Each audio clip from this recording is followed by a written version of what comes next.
first place, we have 7 different agencies in our state that have the responsibility for water. So if you have a wetland in Minnesota, you could have 7 different agencies come and tell you that they are going to make a decision about what you do with that wetland. The permitting process that we have. Target Corporation wanted to expand in rural Minnesota, or southern Minnesota, and they went to the state and they went to the city. Yes, we absolutely want to make this happen.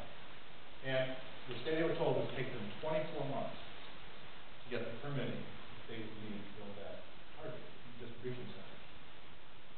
And then the governor got involved and he said, well, we're going to speed that up. We're going to expedite this. And they did it to the point where they were going to cut it down to 18 months. Target went to Iowa and were able to get all their permitting in 6 months. We've set up, I think, a situation where the voice of rural Minnesota has been lost in the noise in St. Paul. Some of the policies that we create, they are made for, they lose kind of the practical aspect of what it takes to be successful. What really is success, and part of it is because when you sit in St. Paul, you think about what's the next big score.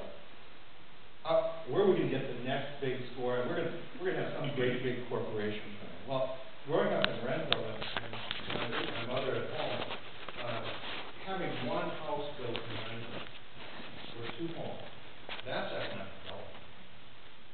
Having a local carpenter have enough business to maybe hire a couple of high school kids to help them for the summer, that's economic development.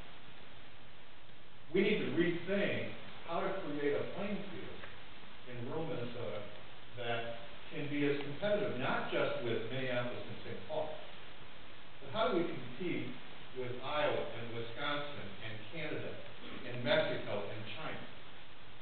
We can do it in a couple ways, we think. And visiting with Tom and I, what I like about Tom Horner, he could have been a county commissioner.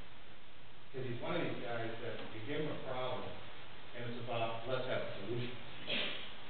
I've gotten a chance to spend a lot of time with him in the last couple of weeks, and we don't get into a whole lot of political discussion. What we get into a lot of discussions about solutions. What we would tell you is the first thing we have to do is we need to make sure that broadband is available across the state. There's no reason, we believe now that we need to change our bonding authority to allow state bonding to be used for broadband. That's a public infrastructure as important as our roads were or as railroads were in other areas. Broadband is today's superhighway. We have to do another thing, which is in the Jobs Z program.